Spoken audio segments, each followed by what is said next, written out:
want to say good morning to everyone and welcome to this week's Business Unusual, our weekly webinar where me and my co-host Peter Klein have, from the beginning of this pause, have on a weekly basis sort of analyzed the macroeconomic recovery from the markets and from the job market, and then have brought it to a microeconomic level here on Long Island, looking at various industries that have been hard hit and how the leaders, our true leaders here on Long Island, have been managing those organizations through these really, really difficult times. And we were just sort of saying in a sidebar, in the past we've had great guests from banks and from real estate companies and engineering firms, all things that have been economically hit hard. But this episode for me, and I'm sure for Peter and for you guys, is so near and dear to our hearts. I have been very, very active and involved emotionally and financially with the Stoller Center for years. Peter has with the Tillis Center for years, and truly here on Long Island, one of our crown jewels is our performing arts. The quality that the Tillis Center and the Stoller Center have been able to bring to Long Islanders over the years has been immense and amazing. And if you're like me, you're feeling the loss. You're feeling the loss big time right now. July is always Stony Brook Film Festival month for us. It's a time for us all to be out and celebrating, and we don't have that right now. And so we're going to get into that. In a few minutes with our guest. Peter, I want to just turn to you for a minute with with the markets. How are we doing today, brother? We're good? It's okay, yeah. Yeah.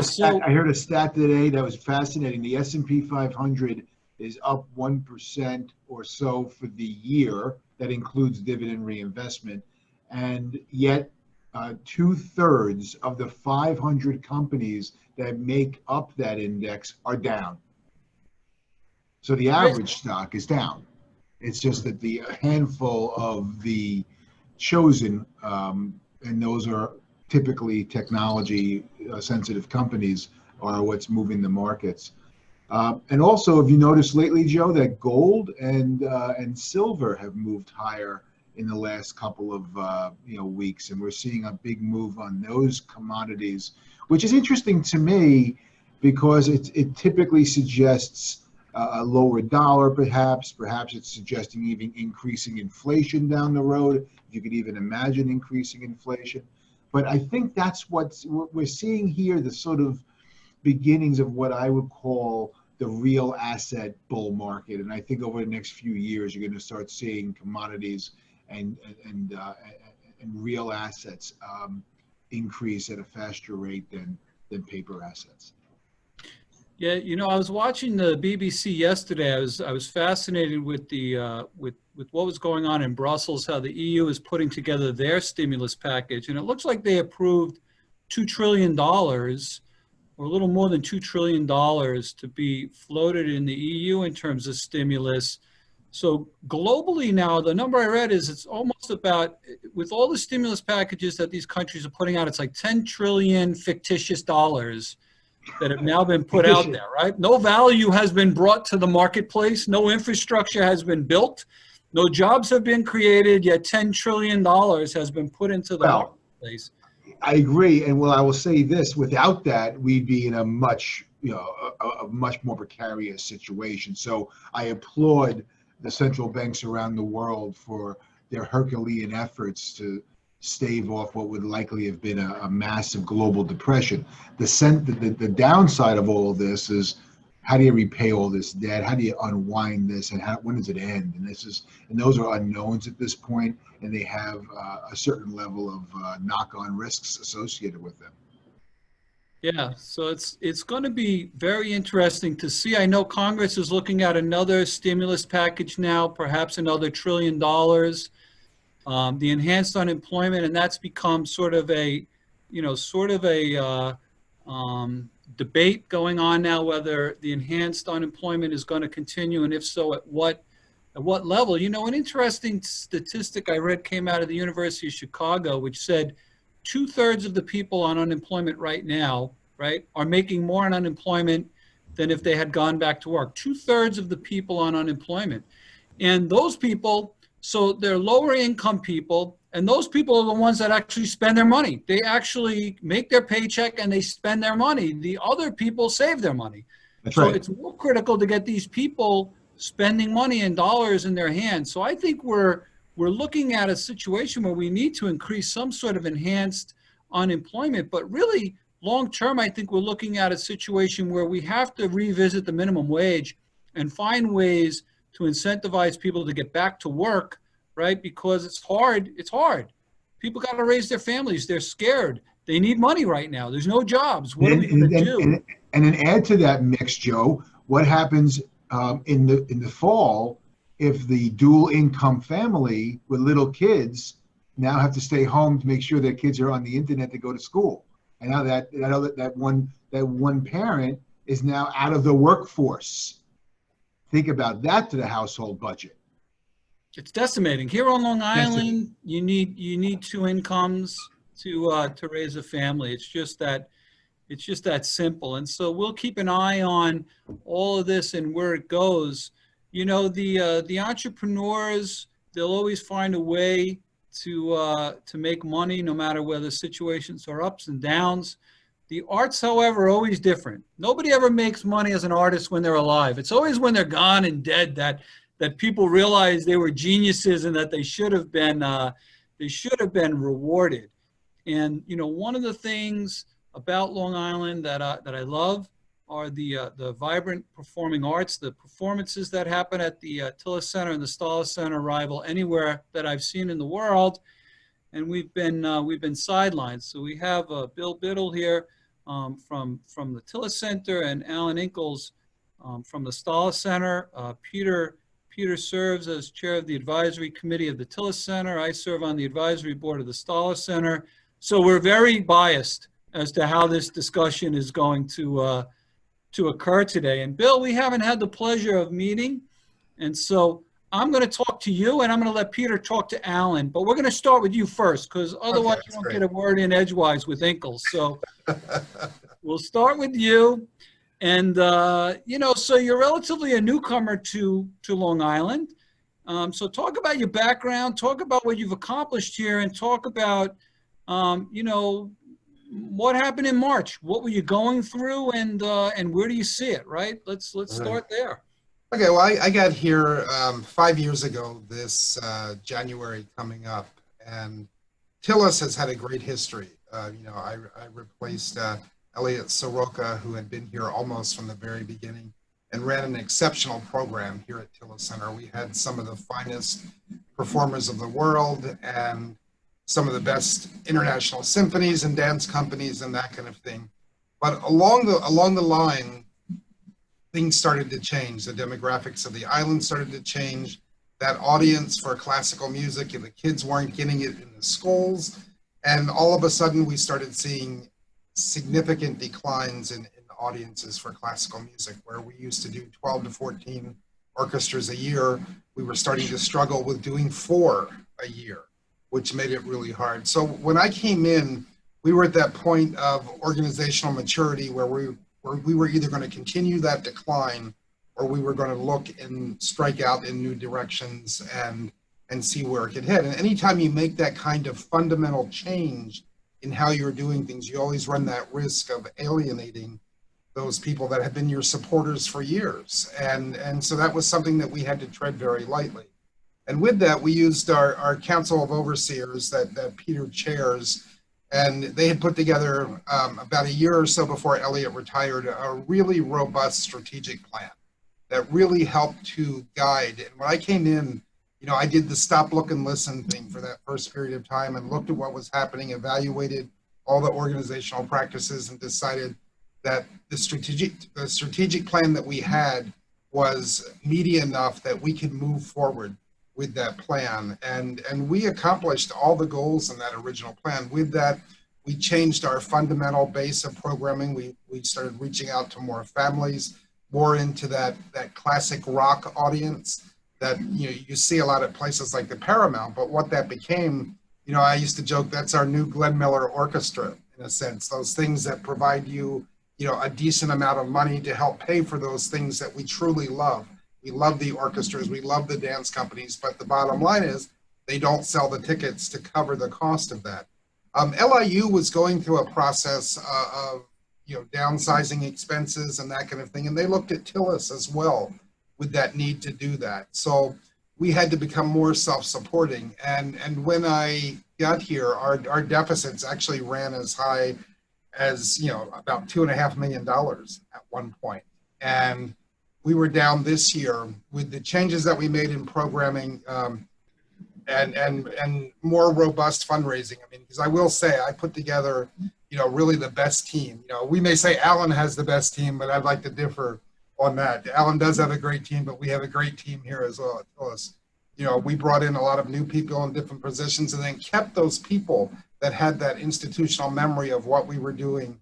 And we were this year, you know, pre-pandemic, we were actually looking at that we were going to be well below what the university was hoping to subsidize us and possibly even fully self-supporting this year. And that was through, you know, a lot of folks on our small but dedicated team really, you know, pushing and great support from donors and that kind of thing. We ended up closing right around early March. We had the Broadway musical bandstand, and about 2 weeks before that, we started seeing people calling, wanting refunds on ticket, didn't want to come out, and we actually returned a significant amount of money in ticket sales, $35,000 to $40,000, and we ended up, you know, making a financial arrangement to get out of that show a little bit earlier than what we could have invoked a force majeure. And from there, we really, when things officially shut down, it was like nothing we had ever seen in this industry before. It was nothing like 9/11. You know, I was in Western Michigan on 9/11, and I had a week-long Broadway show that we lost 5 performances of the 8, and we picked them up, and we were about a month before ticket sales came back. Here we've been closed for 4 or 5 months, and honestly, looking at, I don't know that we'll be fully open until next year is the way it's looking. And I think in addition to whether, even if we do actually open, I'm not sure people will attend performances. I mean, I was speaking with Alan, you all earlier about our classical performances. I don't know that a performance genre that is heavily 65 plus, I don't know that they're going to sit inside of a performance hall anytime soon. But with that, any of our international companies, we're not going to see any of them probably until 2021 and maybe even 2022 before they're back in the country. So all of this has really fundamentally changed how we do business, how we budget. We're working on our schedule for next year, which normally is announced in May, and we're not even announcing a season until October. And because everything that we would have announced in May, all of it's gone, you know, from Ringo Starr to Sarah Brightman to, you know, Chicago the band to Beautiful the musical, all those things completely gone into the next year. How about Bill? How about the Beatles thing we were doing on Long Island? Yeah. We actually had scheduled a Beatles festival over Long Island. We were going to have between 40 and 50 bands. We were expecting to draw 10,000 people based on what the promoter that we were co-partnering with does in Louisville. And we just had to decide there was no way we could, you know, if LIU was even open in the fall, which we are planning on being fully open at this point anyway, but we didn't feel that we could bring 10,000 people onto our campus at the beginning of the semester and people coming from all over. Because, I mean, some of our initial ticket sales, we had people from 7 or 8 different states already, and we had barely advertised. Yep. So that was a problem. But, you know, moving forward, you know, we're going to have to find the right way to move forward. We've done some virtual programming. This week is our first week of running virtual summer camps, which have done okay, but not great. You know, we think a lot of people are burned out on Zoom, especially parents who had kids that were, you know, in school the whole second half of the year. Next week, we actually do 2 magic camps, and one is for children with disabilities. They can participate with their parents with that. So we're looking to see, we actually think that, and we had transitioned our arts education program where we send teaching artists out into the schools, and then we have a live performance. In the spring, we did a pilot program with East Meadow School District, where we worked with 6 individual schools and had our teaching artists live on Zoom, and then they got to see the performance on videotape. And I think that really is what our arts education program is going to be for the next year, and more other programs. It's really, we haven't found the right way to do performances virtually and monetize it yet.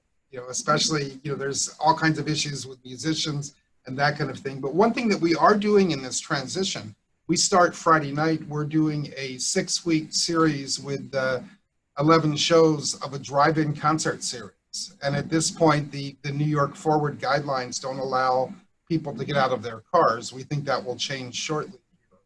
But we are doing, you know, concerts, and the reason behind doing that series was we've been closed since March. You know, you want to stay top of mind to people. We were doing the social media thing every day, but we needed to get out there and let people know we were doing something.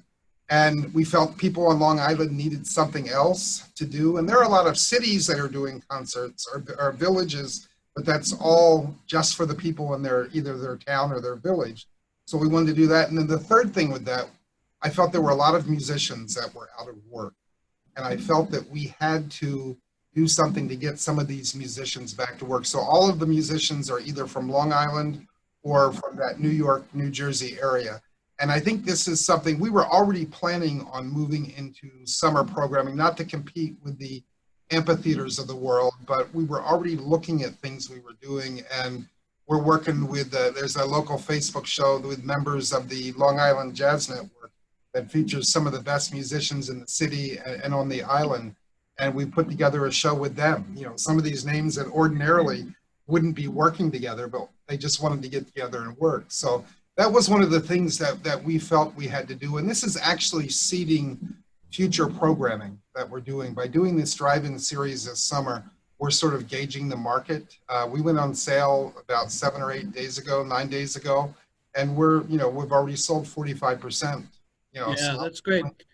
So a lot going on there, and you know, we joke around about best people, but I will tell you, Bill, on the Stahl Center Advisory Board, and from Alan and his staff, there's nothing but great respect for the work you guys are doing there. Oh, and the same thing with Alan. I mean, Alan and I, the only way that 2 centers like Stoller and Tillis can get along and coexist in a market is we really don't step on each other's toes, and we don't let the agents do it to us either. I mean, so that was the very first thing. The very first email I got when people were finding out I got the job was from Alan. And he says, you know, we can't let them do this to us. And I said, well, you know, I'm right there, brother.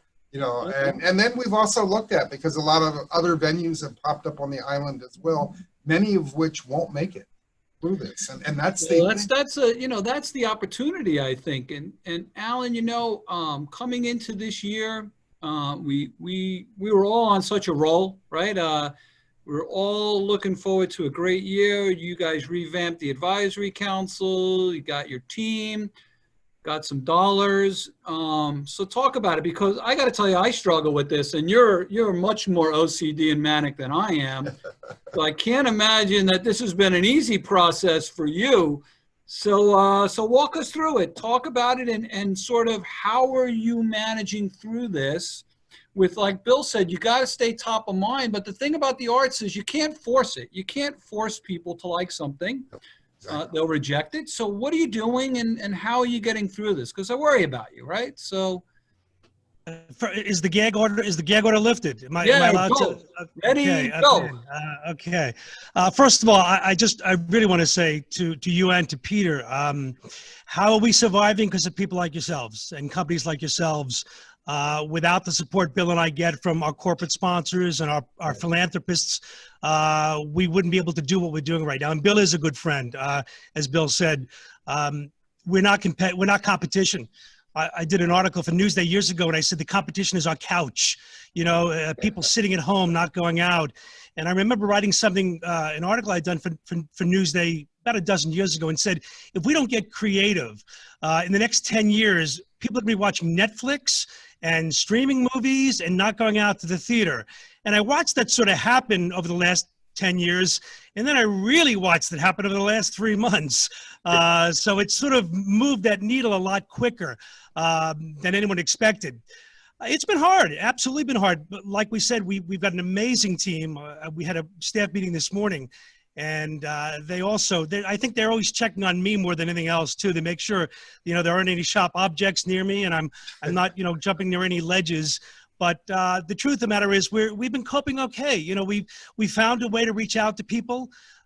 We'd be right now in the middle of our film festival, Joe. We'd be sitting here with filmmakers from 20 countries and flying them in and putting them up and having parties and events and showing brand new films. We started showing short films a couple months ago. We had to get to our audience. We were keeping in contact with them, like Bill said, with emails and social media. But we started showing the short films in the last 5-6 years, and people went nuts over it. And these are shorts a lot of them had seen already, but they said, keep them coming. We're enjoying watching these short films. We've not seen them before. They're new, they're interesting. We're glad to see them again. So we sort of finished that up while we were doing outreach and education programs to people. Our art gallery is doing amazing things online. We needed to come up with something that would keep people involved, like Bill said. And we talked with our filmmakers, we talked with our distributors, and this would have been, as I said, the festival. We decided to turn it into a fall virtual festival. So your audience is getting a sneak peek. We're officially announcing this Friday. We have a free film by additional board members, Todd and Jed Wider, 2 great documentary filmmakers who are on a board and got an Academy Award for Taxi to the Dark Side.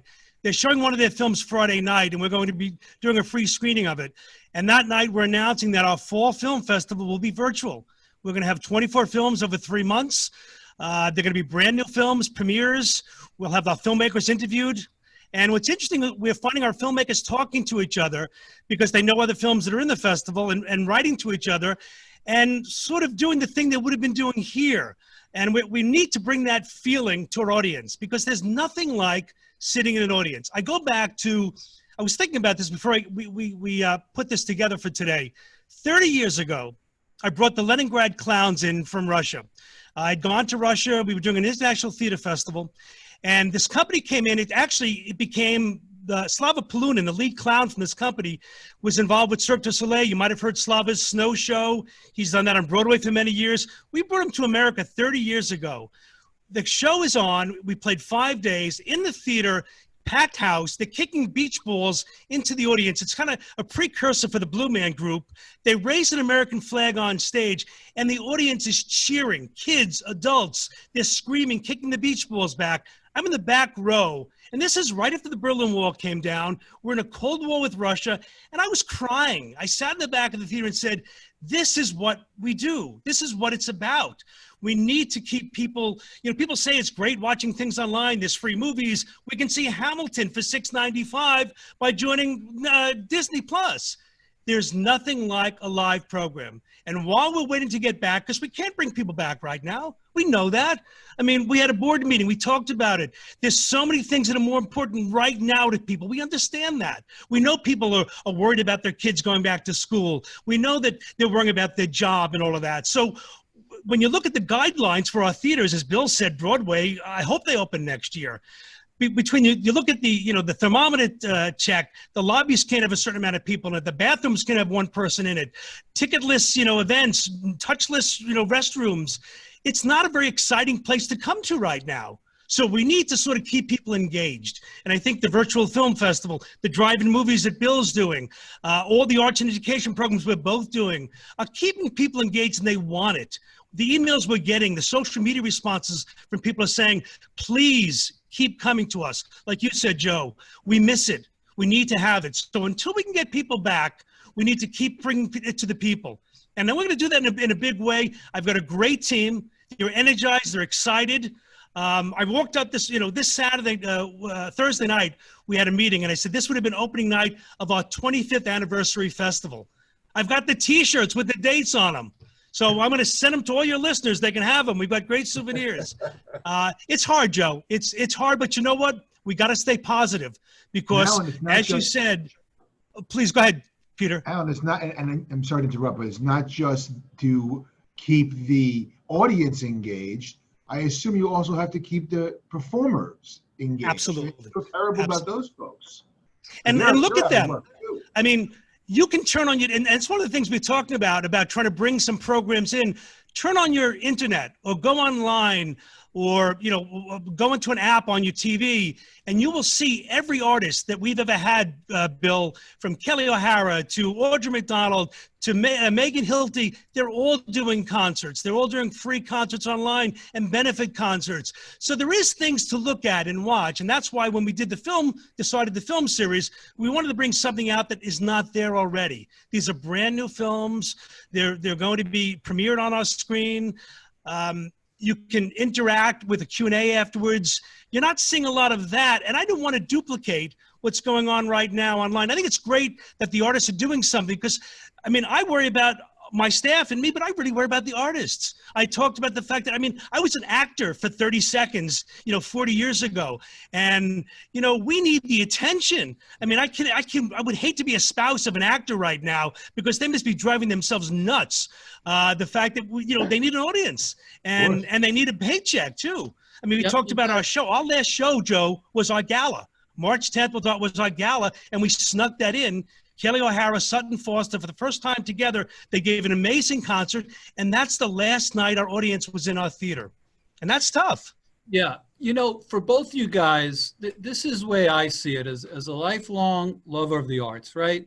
Is film and things like that are very two-dimensional. It brings out just two dimensions. What really true art lovers enjoy, I think, is that third dimension, right? So listening to the orchestra warm up, sitting at Riverdance and hearing that stage and feeling it boom, being in a museum and seeing a three-dimensional sculpture in front of you, not on a flat screen, right? And then what that does is that unlocks the fourth dimension, which is exactly what the arts are all about, which sort of give us a purpose, right? And I've said it, there's worse things in life than dying. This two-dimensional world that we've gotten ourselves into during COVID is, it's like being stuck in the mud, right? And so while I applaud you guys for keeping things moving as much as you can, what we really need in terms of leadership from you guys is fighting hard and pushing to find a way to get to that third dimension in a safe way. Because otherwise we're going to lose that fourth dimension, which is what sort of makes our civilization whole, right? I mean, that's really what the arts are all about. And so that's where I think both of you are geniuses in being creative, but we got to find ways to keep pushing it. So where do you see it going the next 12 to 18 months in that regard? Is it that outdoors are going to become the norm? How is this all going to work? Yeah, I think outdoors is where we're going to absolutely have to be. And then we're going to have to do things when we can get back inside with whatever capacity we have. They're going to be smaller in nature. But I think, one thing, the biggest concern I have, especially being in the New York metro market, I worry about, we talk about the brain drain on Long Island. Well, that same thing's going to happen with performers around here. We're already seeing folks that moved away before the quarantine. Many of them aren't coming back, especially as restaurants aren't open because they don't have their safety job anymore. There's nowhere for them to work and they're finding work in other places. So I think that we're going to have to, even though we're what's called a performing arts presenter, where we tend to buy other product, we may have to start producing some things on our own now, where we're putting together projects based on a theme with performers and employing directors and that kind of thing, and finding new ways of doing things that way, working with other theater groups. I mean, we might even look to have to start filming things here with a limited size audience. So I think that's going to really push us over the next 12 to 18 months at least. I think that's going to push us. But I think if we are creative, we can find new things to do. We can find new ways to engage people, because not only do we want to do it, people want to see it, but there's also going to be that high degree of caution. I mean, this truly is an existential threat to the performing arts industry. And many, many smaller organizations aren't going to make it through this. And I think as the larger organizations, the Stoller and Tillis, we do need to step forward. We need to see, is there a way that we can work with some of these smaller theaters and maybe sharing shows. I mean, I've sort of had this dream of maybe, 3 or 4 different theaters working together in New Jersey and New York, and we have different performances happening on our stage that we're filming and sharing with all the different other theaters, so that we get things, because we're not going to be able to have 2,300 people in a theater anytime soon. But if we can maybe have, we're not going to get a Bruce Springsteen, but maybe we had Springsteen here and, Yo-Yo Ma in another place, and that sort of all meshed together. But I think really putting together those kind of creative performances and trying to engage artists in a different way will have to be the way that we do that, with some version of live performance in a theater, with some version of an audience. So, and I think that's something that we're going to start exploring. We're members of the National Independent Venue Association, and they do weekly webinars where they talk about issues like this. That's where the whole drive-in concert series. Yeah, and Alan, I know that Stoller is challenged always because we have a 1,000-seat auditorium, right? And that always makes it a challenge. And it's annoying enough in pre-COVID times when you're sitting in a performance and somebody's coughing, right? And now people are going to hear a cough in post-COVID, and everybody's going to run out of the audience like somebody just yelled fire. So how do we navigate through this? Because we're going to need live performances. It's going to have to happen. Well, it's funny because the gala night on March 10th, and of course March 7th, and it was very beginning, every cough turned every head to the back of that theater. And I was thinking, I'm going to need to reach my friend Joe, because there'll be lawsuits are going to be coming in right and left. I'm involved with our SUNY presenters. We talk each week, and it's very depressing, a lot of down. And you know me a long time. My glass is at least 3/4 full all the time. And I think one of the things we're able to think about this year, there's going to be 10,000 students on campuses full as we speak. We're going to be a mix of hybrid, and some classes online, some will be taught in person. So I'm already talking to the Dean of Students. This is a real opportunity for us. We're always talking about the graying of the audience, right, Bill? About the audience getting older, and of course that's our audience, and those are the people who are being told to stay home. So we've got another strike against us, but this is a real opportunity for us. We're going to have students here this fall. And while we might not be bringing in very much, or we'll see how it develops, programming into the campus, we can do a lot on campus with our students, whether it be virtual or bringing them here. It gives us a chance right now to say, what are these students thinking about? There's not much else for them to do when they're here. We need to talk with them, have conversations with them, get them involved in some of the programming here, because I think we have an opportunity that we normally wouldn't have to say, we've got 3 months of no programs going in other than virtual. How are we going to get people back in? Like you said, Joe, how are we getting them in before COVID hit?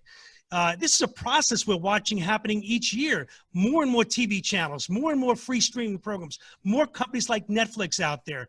We got to get people out, and we've got to be creative. I used to talk to my staff about, when I go out to APAP and these conferences that Bill and I go to, I look for shows that people want to come see. My new phrase in the last couple of years has been, we need to find shows that people need to come see. Yeah. Dinner and a show was a thing of the past. Dinner is your night, and come home and have a glass of wine on your couch. We need to keep the people off the couch on occasion to come here. And we're going to be very creative. The answer's not at our fingertips yet. But you know what? We've got to keep our eyes open. We've got to get it. The reason we're doing these virtual films, and the thing about films, Joe, is we don't just show movies. When we do a film festival, we bring the filmmakers out. We know about that fourth wall. When I do film, and believe me, this was a thing 10 years ago, I didn't want to do film. I want people to come to live shows. But we treat films the way we treat our live shows. Every time you walk into our theater, whether it be a national theater broadcast, a play, a Met Opera broadcast, a film, or Alan Cumming or Sinbad or Chris Bodie shows that we would have had this fall also, we want you to be engaged. We talk about the performer on stage. It's a two-way street. They're engaging the audience, and the audience is engaging them. And that's something you cannot get by watching Netflix. And we need to find a way to get people back more than ever now. And Bill and I are going to have to continue to be creative, using our great team, keeping people engaged, get them involved virtually if that's what it takes right now, talk about the future, get input from them, let them respond to us, because we're going to come back stronger. We have to. Right. What's the alternative? Right. And I think that what you're doing, both of you guys are doing is wise in the sense that you're engaging with your audience, you're engaging with your artist talent, you're keeping them aware of your progresses. This will, there will be a time that a vaccine will be placed, that this will then dissipate. We will be back to normal, and we just have to be able to get from here to there. And it's not easy. It's challenging as all can be. You guys are in the sort of ground zero kind of thing, and so it's not easy, but just keep it up, and I think we'll be okay. And hopefully, Peter, we showed it after 9/11. Not to talk too much, Joe. Sorry, but after 9/11, we had my staff was in the building when it was going on, and we were like everybody else that Tuesday morning, and that weekend we had a film on Friday night. And I think Broadway closed for a couple of days. I think there was no baseball that night, and we had to decide what we were going to do. And that first day, we had, of all things, we had the movie Shrek and Moulin Rouge. So there were sort of popular type films. We decided to go forward. The audience was packed, and the feeling in that audience, when I got on stage and announced we're going to be donating the movie to the 9/11 fund and the money for the night, the audience that night, you could feel the energy. No one left the lobby afterwards. So you could tell, and this is a lot different than 9/11 in a lot of ways, but you could tell how much people needed to reach out and touch people. And now we know we can't touch people. But when we can, there's going to be a lot of hugging going on, isn't there? Yeah, and I'll tell you, that's what we need. We need a win. And I was talking, we had Mike Paff from the Long Island Ducks on, and their season was canceled this year. And we were talking about how after 9/11, when Mike Piazza hit that home run and electrified all of New York and electrified the world, right? Those are things that live performances do. They awaken our souls. And we're all a bunch of zombies right now, sort of trying to get through this mud, and we need things to awaken our souls. You touched on something, Bill, I want to get back to, because I don't think I was focused on it, and I'm sure a lot of people aren't focused on it. And this is always the unforeseen consequences. So restaurants are closing, right? And we say, oh my God, that's terrible. I can't get my favorite steak and bottle of wine. But yet it's a whole economic system for our performers, right? The aspiring artists who all work as waiters and waitresses, trying to get their big breaks and waiting to perform. So how can we support them? Like, there is no PPP for artists, right? There's just not. Yeah, some of the gig economy workers have been able to get some unemployment, but it's like I say, even more than performers. I was speaking on Friday with the head of the stagehands union out of the city, and those folks aren't expecting to get work anytime soon. We're actually looking. We've got some renovation. We're taking advantage of some of this time being closed to do some renovations. We're replacing seats and taking down our orchestra shell in preparation to replace it, that kind of thing. But we do have to find that work for people, and when we can, we need to.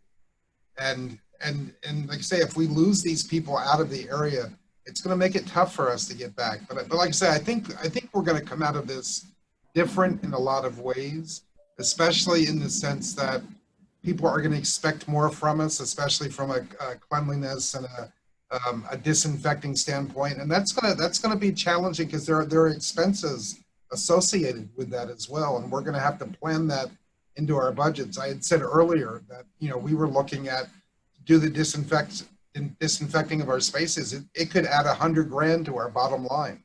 That's not something you make up on ticket sales overnight. Yep.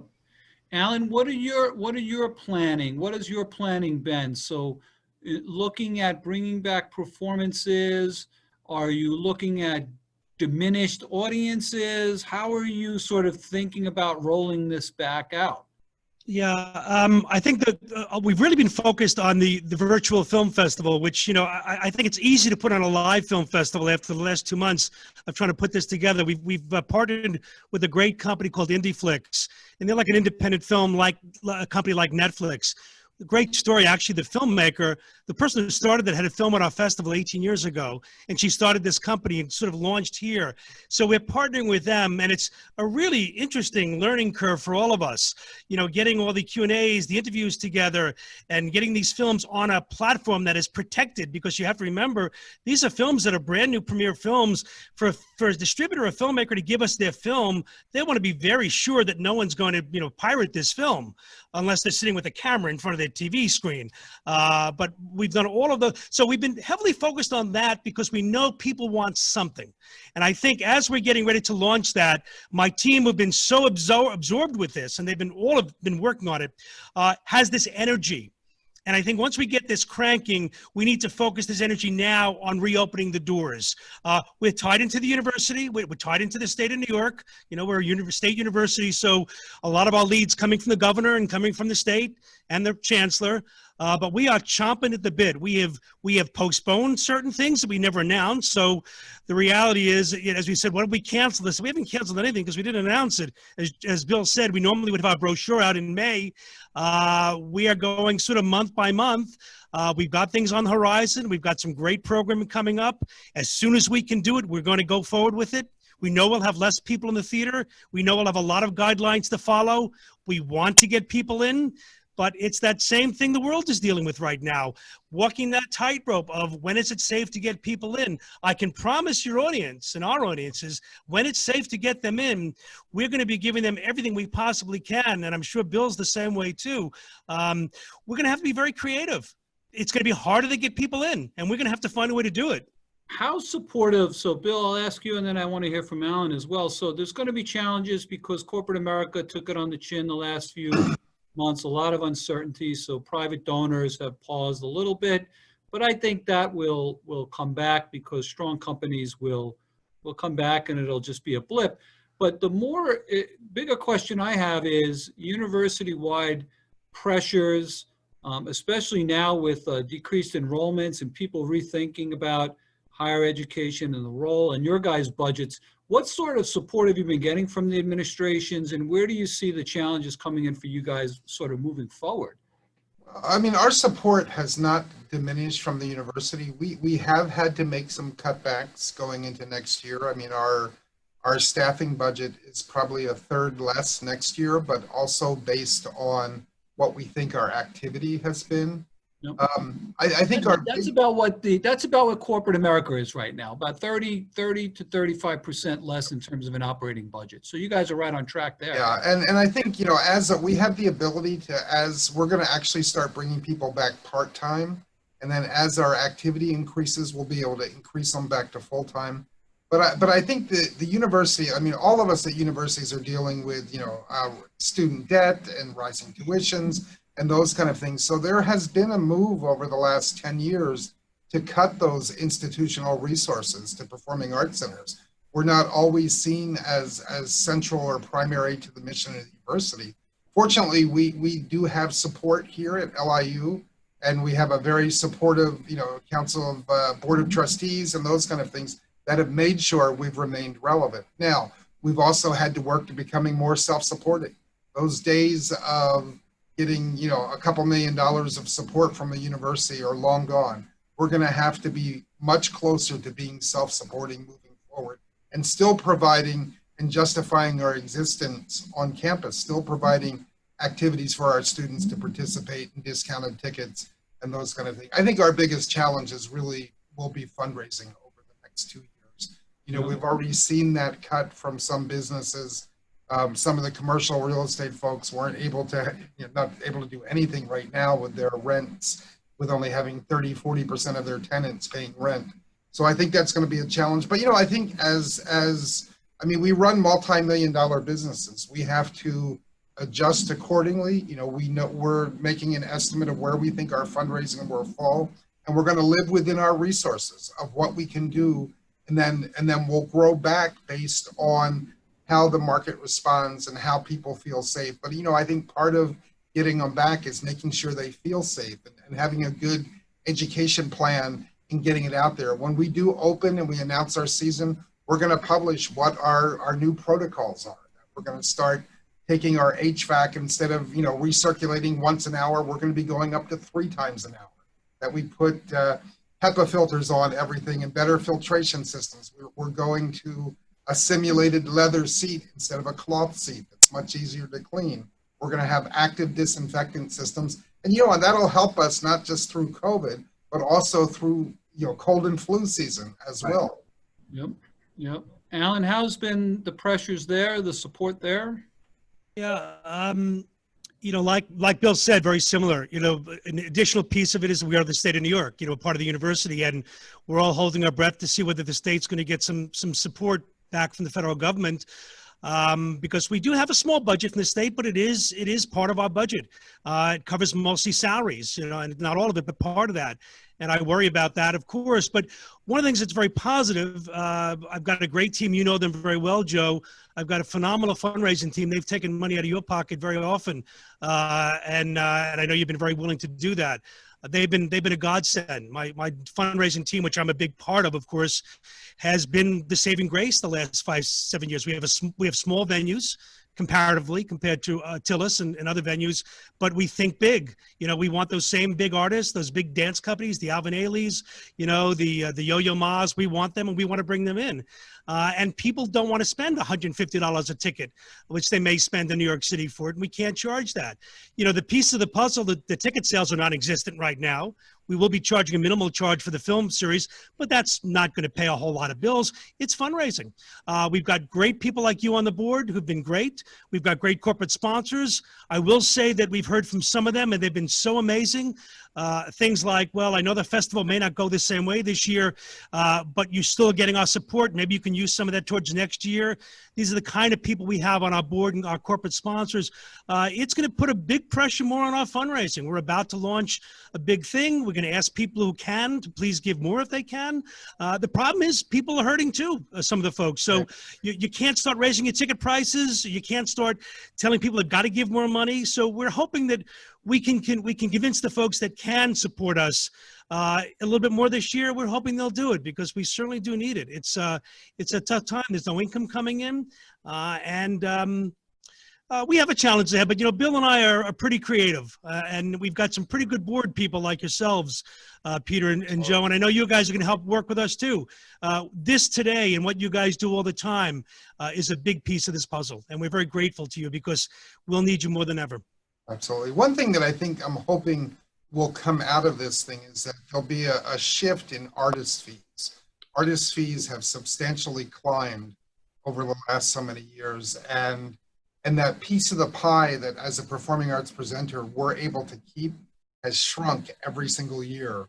And so we tend to rely more on concessions and all those extra things there. And even with concessions, as we go to contactless concessions and everything pre-wrapped, pre-seals, things like our bar actually does very well, but we're not going to be mixing drinks anytime soon. And that's high margin things, because typically only industry-wide about 53 to 54% of your budget comes from ticket sales. We have to make that up from rentals and other auxiliary items. And, concessions had become about 15% of my operating budget. I truly think we're going to see a significant decline there. But we're also now starting to look at, pre-mixed cocktails and trying to find good things that we can do there. Because, folks want that. You talk about that fourth dimension of being in the theater. They want that experience. And that's one thing that our Council of Overseers that Peter leads really pushed us on in our most recent strategic plan, was looking at that event experience and what can we provide people. It needs to be significant. We've added performers in our lobby before the shows to get people there early to help on traffic and that kind of thing. So I think the more of those kind of things that we're going to have to look at, we're going to have to look at the overall event experience and really encourage people to come back and make that truly a special night out for people in a lot of ways. Yeah, it's interesting. Ready.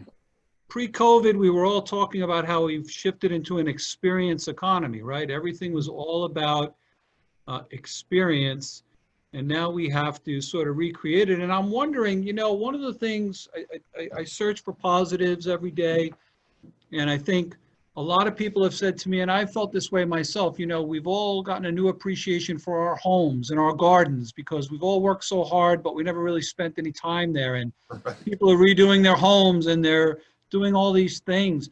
And I think people are so lonely right now for entertainment and for human interaction that I'm hopeful that that's going to help skyrocket your guys' industries once the world opens up again, because there's going to be so much pent-up demand, you know, for it. I'm really hopeful for that.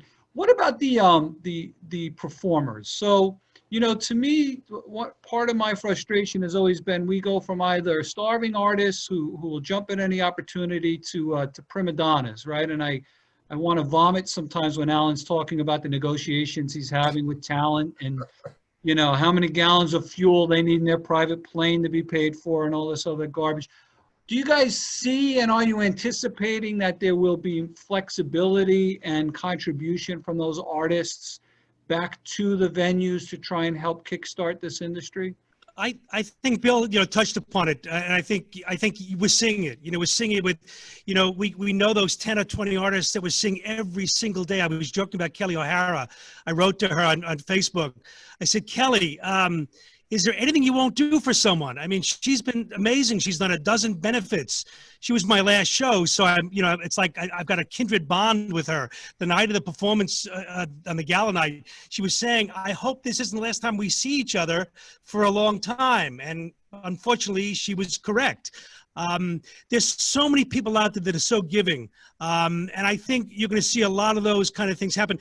There'll be some that probably will say, look, this is my fee and this is what I get, and I'll do less concerts or less shows. But I find that in this business, I can count on one hand in 38 years of doing this, there were people that came into our theater that were not the most friendliest or most giving or supportive. I find that people in the arts, are very giving. And I think Bill's right. I think they're going to be partners in this. I think going forward, there's going to be a lot more interaction. I've had more interaction. Brian Cox, the wonderful actor who's on our board, you know, signed 50 DVDs for me and said, give these out to people and get them to support you. I think there's more humanity I'm feeling in the arts right now, because I think they know we're all in this together. Yeah. So I think going forward, this community that we are, which is so small and so tight to begin with, is going to get even smaller and even tighter.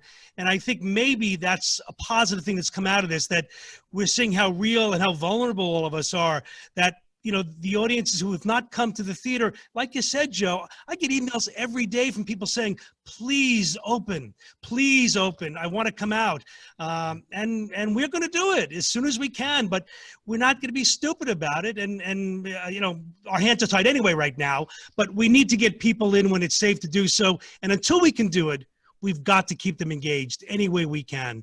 Yeah, I think that list of performers that Alan, you know, talked about being less than desirable, we probably share that list. Absolutely. Kelly OHara is one of the absolute best. For our arts education fundraiser, what we call Swing for Kids, we normally do a golf tournament every year that puts, you know, about $250,000 towards our arts education program on the island here. And we had to move it, you know, from June to July, and then we still couldn't get caddies, we couldn't get into the club, couldn't have the banquet, so we ended up virtual. But we always do an auction with that. Kelly gave us a private masterclass that we'll do with somebody on Zoom, because that's the other thing to think of. You know, one thing that we've always banked on through the years is getting meet and greet for certain donors and corporate sponsors, that kind of thing. Those aren't going to happen anytime soon. So we're going to have to find other ways to engage artists. And I think these artists, a lot of them out there, want to do things to help performing arts centers, because I think they really do understand that a lot of theaters aren't going to make it out of this. So they're going to have to do what they do. And as even those smaller theaters don't make it out of it, that's less places for everybody to perform, less places for stagehands to work, less places for publicists, less restaurants on show nights being open, and less people delivering the food. And it just becomes so... Ripple effect. Yeah, it's a ripple effect. Exactly. And the concern there for me is less students that are going to want to study the arts, less people going into the arts. We don't need more lawyers. We don't need more hedge funds. We need people that are teaching us how to experience being human while we're here on this on this earth. That's what we need more of. So guys, we're going to wrap it up, but I want to give you guys the last comments. It has to be positive. The rule is we have to end it all on a positive note. So Bill, I'll start with you for your final positive thought. Yeah, we're going to get through this. And I truly feel, and I tend to be more on that side like Alan, that 75% of the glass half full. We're going to get through this, and I think we're going to come out of it stronger. And we're going to find new ways to reach people and new ways to engage our communities, because at the end of the day, we need to be out there more, finding out what people need. I always preach this whole community engagement approach to marketing, where we need to be out and finding out what people want. And if we're doing our job correctly, we're going to program the shows they want to see, because they're going to tell us. They're going to, open up and say, this is what we want. And when you had said earlier about people being lonely, I think you're absolutely right. We made the decision to call everybody when we had a show canceled or rescheduled or something like that. Our director of business, Dan Connors, was saying, I couldn't get off the phone 30 minutes sometimes, where people were just wanting to talk. So I think that reminds us exactly of what we do in this business, that we're there for people and we exist because of those people. And we need to do everything possible to let them enjoy that at least that 2 hours of their life with other people in that sort of collective experience. Yep. Alan? Yeah, a lot what Bill said also. When this first went down in March and early April, there was talks from people saying, are you reaching out to your donors and letting them know they really need this support? And I said, no, I'm reaching out to my donors and my patrons and seeing how they're feeling and if they're healthy and how they're doing. It's like what Bill said. I mean, we have to be human. We have to touch people right now, the only way we can touch them. And we've been doing a lot of that. My development director, my marketing director, my fundraiser, myself, we're always checking. We spend 2 hours a day calling our wealthy patrons and our ticket buyers and saying, we're coming back. How are you doing? We want to make sure that we're all in this together. I had a soccer coach when I played soccer in school, who used to say to me, I say to the team, you don't have to lose to learn, but if you lose, you damn well better learn. And my feeling right now is this may be a loss right now we're in. We better be learning from this. This may not be the last thing that we're going to go through in our careers or our lives. And every day, every minute, every phone call and discussion with our companies we're working with, we need to learn something from and take it with us, because the next time something like this happens or something different, we need to be as prepared as possible, and we need to keep people involved, as Bill said, whatever it takes. We're going to be positive, because we're going to come out of this. Great. Peter? With organizations like the Tillis Center and Staller Center at Stony Brook, I am optimistic that we will indeed be back to what Long Island is. Its culture, its experiences. We'll be back with leadership like Alan and Bill at our side. So I am optimistic. Yeah, and I echo that. Look, we need you guys more than we need anybody right now. Because if we lose guys like you fighting to keep these arts alive, we become robots, right? We become robots. We just work, we go home, we sit our ass on the couch, and we watch Peaky Blinders or something. And we need you. We need you. We need you pushing, fighting, probing, keeping us human. It is more important than money right now. Believe me, it's more important than money right now. The human spirit will find the way to survive, but you guys got to help keep the human spirit alive. So I want to thank everyone. You guys are great. We are so blessed to have you guys leading the charge out there for the arts on Long Island. It's so critically important. People, I think, are understanding it much more now than they did 3 or 4 months ago. We want to thank you guys for giving up an hour. This has been one of our most important episodes to date. Coming up, folks, next week we have Dr. Ken Kashansky joining us from Stony Brook to talk about COVID recovery here on Long Island and within the state. And then in 2 weeks, we have my good friend Jay Oliver from Long Island News Radio joining us. We're going to turn the tables on him. Jay has been following this every morning on his on his morning radio show, and we're going to get his perspective on what's going on. So, guys, thanks so much for all you do. Hang in there. We're here for you. And anything you need, give us a call. If it's a check. Thank you, Joe, Peter. Really appreciate it. Thank you very much. Thank you. Bye. Thanks, Joe. Thanks, guys.